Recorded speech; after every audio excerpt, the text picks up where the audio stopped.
To fellow Kenyans, as a nation, we have always come together to stand behind our own, whether on the tracks, the fields, or on the global stage.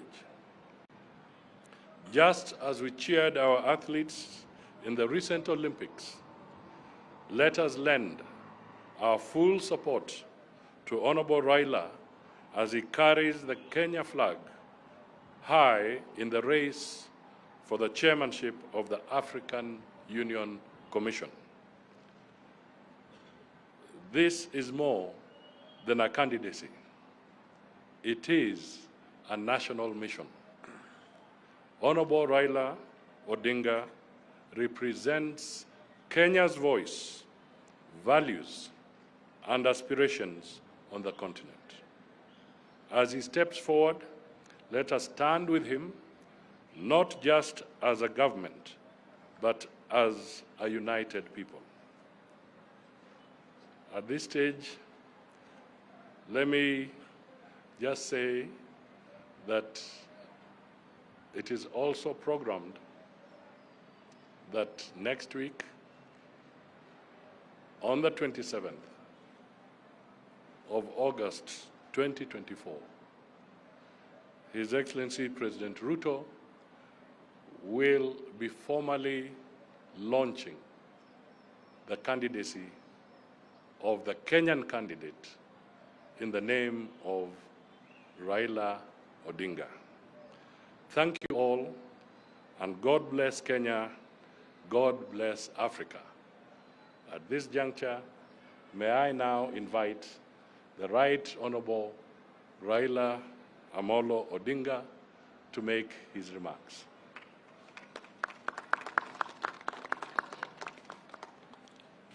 Thank you. Thank you, my brother. Ladies and gentlemen of the press, I am very delighted to stand before you here today to just confirm what Minister Salem Davadi has just said. We were here a few months ago, and we said that we will come back again here. Today, we have had very extensive discussions about my candidature. Because as we know, since we were here last time, a lot of water under the bridge. I have had an occasion to travel across the continent, meeting with different leaders of the continent. And I just want to say that I've been very pleased and impressed with the optimism that these leaders are expressing regarding the African Union. African Union is the vehicle that was founded by the founding fathers of our nation. And the intention was to try to unite Africa. You remember Kwame Nkrumah said that Africa must unite.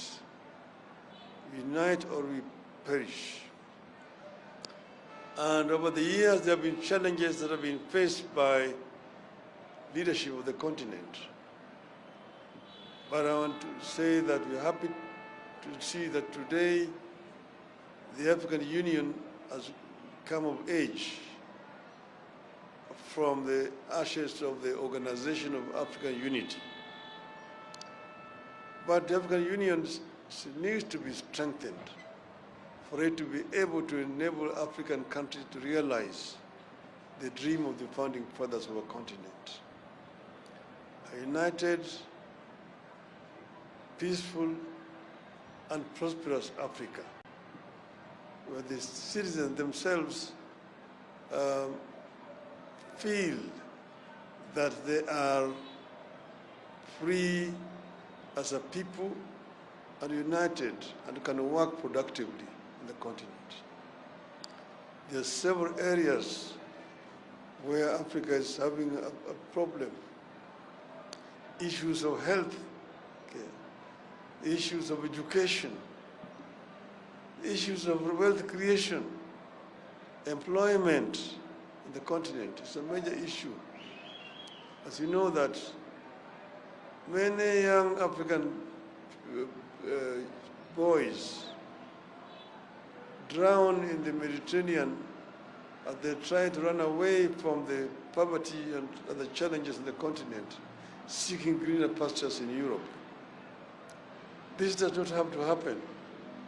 If we create conducive and enabling environment for these people to be more gainfully employed on the continent of Africa. The issue of climate change is a major challenge. Africa is a victim rather than the main offender. But Africa, at the moment, pays a very heavy price. As you can see here in our own country, we live between twin disasters, floods and drought. Many of our people perish, livestock die in those periods. How do we arrest this phenomenon?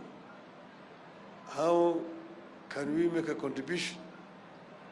And how can we also negotiate more effectively for compensation from the offenders who have continued to discharge the carbon monoxide in the atmosphere?